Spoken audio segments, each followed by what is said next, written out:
And I said, what do you mean? And he said, the Johnston landfill, the way they do it is they dump the trash and then they cover it. And I guess like at the end, they cap it, they actually cap it so that none of the gases come out. And in doing that, he said you can take and go way, like a pole or whatever, way down into there and pull up a newspaper that's 25 years old. So they make it so nothing, I mean, it's not really, it's almost what I thought Numi was talking about. She's not going to get anything to compost the way she was doing it without water and stuff. So apparently that stuff, and it breaks my heart, stays there forever. But also something to think about is what the bags are actually made of, because the less chemicals they have in them, even if they're not decomposing, at least they're not, seeping. Well, we know that the bags would cost more if we bought them, the biodegradable bags would probably cost more. You think? I think you know that. Why don't we proceed with this, and then we can go back and see what the biodegradable, we can make some assumptions on that. One of the things that Mike did tell me too about the bags that they buy, they are made of recyclables. So they're recycling, so. Reused material. Okay. All right, so what should we charge the residents for a bag? Let's make an assumption we can go back and change it and see what it is. Norman and I were talking about this earlier, and Norman just mentioned that, as we recall, it's a $2 a bag in Middletown. SK charges their own sticker bag and tag program. It's $1.75. I think setting a sticker or a bag fee in and of itself is important, because that's the basis upon which someone's going to make that economic choice.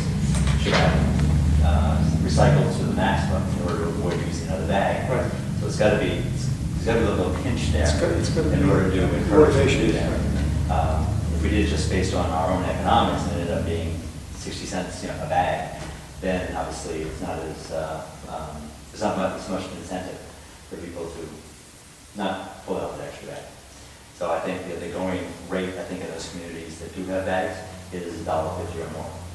So anywhere. Did you tell me Southeast? It's $1.75. So we can go back and change it. $1.75. Okay. How many bags would a typical resident use, average use? 2-person household, 1. 4-person household, 7 with little ones, 2. I don't think that's accurate. I know it's accurate because, not to dispute your speculation, but I had 3 daughters of all things, raised them as teenagers, and we were on the sticker program for the last 15, 17 years or so, and I never used more than 2 bags a week. How large are the Never, bags? 32 gallon. Like the regular trash Yeah. bag? So like a trash Very Would trash it fit in a bag. regular trash Yeah, can? I never used more than 2 a week. I also thought that, Mike, we got that 2-bag thing, didn't we get that from the Texera? Yeah. Told us that the average, Was 2? Yeah. I think he said there's only 4 gallon. Yeah. that it was 2 bags. It didn't tell us that his So 2 bags per week or a month? 2 bags per week. per week. 2 bags per Yeah, week. So, right. For a 4-person household.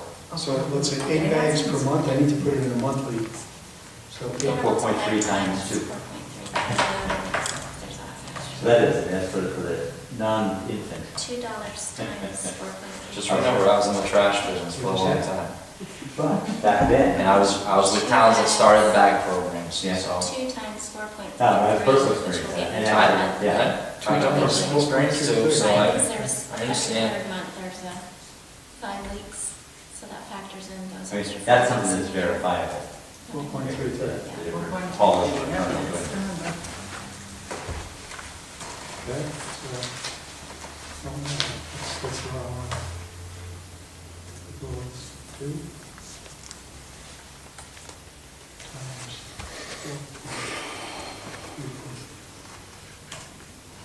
That's 9, rounds up to 9 bags. Okay, now, annual user fee. If How we much? need one, do we need one? Do we need one? Exactly. Okay, let's say nothing For now? for now, and That didn't work in Middletown. And he told you that plain as day, it doesn't work. If you Alright. read any article in the paper this last week with their budget, there's an article in the paper yesterday, the day before, saying that they may have to increase the fee.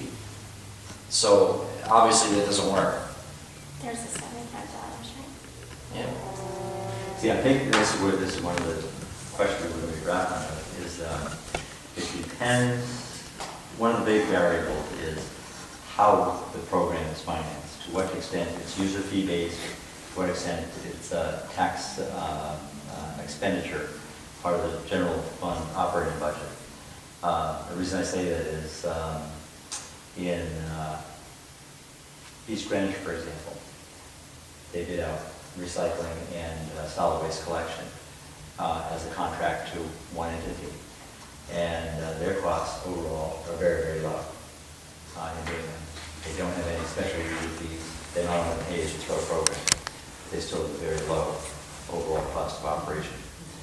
So it's, I think there's so much variability between the different communities and how they're set up that it's difficult to say one way or the other My feeling how it is would work that here. I like to go down through the numbers and look at it and see what it's going to cost and leave the user fee, that can maybe put on the end if we need to. Because I thought that Bruce had said at one point that Steve Texera is interested in continuing to haul, and that he, if he had everything here, he, you know, he could bring his trucks from off island, doesn't have as much gas and so forth, so that his prices might be better, and then we'd know how much of a user fee we might have to. okay, let's look at the result. And you can write in the numbers as I call them off here. Island Rubbish current estimate of annual revenue is $514,000 roughly. Now, one caveat there, Mike, would be that the 2,750 households obviously assumes that all those houses are occupied 12 months a year. And we know that 25% of the tax bills go to out-of-town addresses. Okay. A number of those 25% of those homes are rented to Sure. seasonal or year-round to Navy-based folks. Well, what could we put in there? I would put in a, say, just for, you know, discussion purposes, a 10% Less. discount, yeah, credit against that number. Okay. Let me do that. 2750.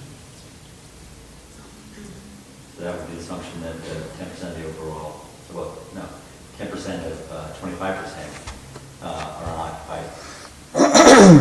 Large part of the It'll year. be 2475. Okay. 2475.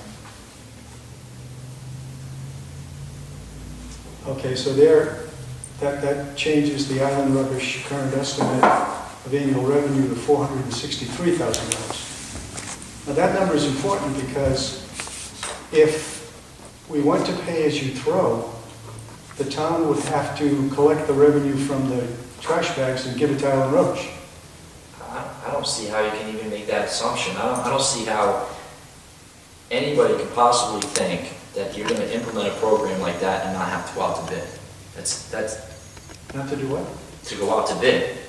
You're making the assumption that you can give Island Rubbish work, and I don't see that happening. No, we'd have to go out to bid. Right. And how are they gonna compete? Back to that original Substitute discussion. Island Rubbish for rubbish collector, in that sense, anybody.